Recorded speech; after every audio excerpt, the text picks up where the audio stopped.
রাজউক ভবনে ইমারত নির্মাণ বিষয়ে আলোচনা সভায় বক্তব্য দিচ্ছেন গৃহায়ন ও গণপূর্তমন্ত্রী সম রেজাউল করিম। আমরা সরাসরি চলে যাচ্ছি সেখানে। চিফ ইন্সপেক্টর রিপোর্ট করবেন। রাজউকের প্রতি মাসের সমন্বয় সভায় সকল রিপোর্ট নিয়ে আলোচনা হবে যে কোন এলাকায় কতটা বিল্ডিং পরিকল্পনার পরিপন্থী হয়েছে অথবা পরিকল্পনা অনুসরণ করা হয়নি, তার ভিত্তিতে আমরা ব্যবস্থা গ্রহণ করব। অতীতে দেখা গেছে কিছু নোটিশ দিয়েই আমরা ক্ষান্ত হয়েছি, না এখন তা হবে না। নিয়মের বাইরে যেটা থাকবে সেটাকে কঠোরভাবে প্রতিপালন করতে হবে, না হলে যত প্রকার কঠিন পদক্ষেপ গ্রহণ করা সম্ভব আমরা সেই পদক্ষেপ গ্রহণ করব। 1996 বা 2008-এর পূর্ববর্তী অবস্থায় বিল্ডিংয়ে অগ্নি নির্বাপক ব্যবস্থা বা কোনো কোনো ক্ষেত্রে গ্যারেজ রাখার বাধ্যবাধকতার বিধান ছিল না। আমরা সিদ্ধান্ত নিয়েছি যে সে সকল সিদ্ধান্ত বাস্তবায়নের জন্য আমরা নির্দেশনা প্রদান করব। প্রতিটি বিল্ডিংয়েই যারা ব্যবহার করবেন তাদের জীবনের নিরাপত্তা, অগ্নিকাণ্ড হলে দ্রুত গতিতে সেটাকে নির্বাপন করা, এ জাতীয় ব্যবস্থা আনার জন্য আমরা রাখব। আর ইনকোয়ারি প্রসেস রাজউক থেকে আলাদাভাবে শুরু হবে আগামীকাল।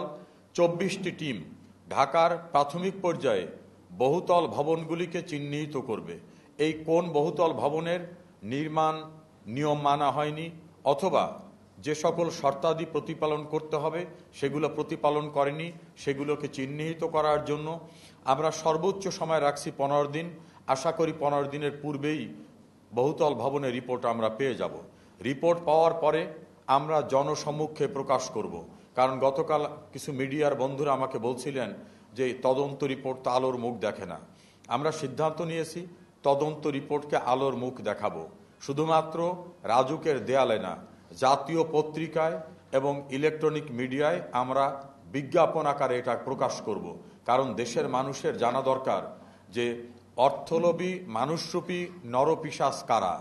লম্বা লম্বা বক্তব্য বিবৃতি অনেকেই রাখেন, তারা নিজেরা কি অবস্থায় থাকেন বা কারা কারা আইন লঙ্ঘন করেন তাদের স্বরূপ, তাদের চেহারা দেশবাসীর জানা উচিত।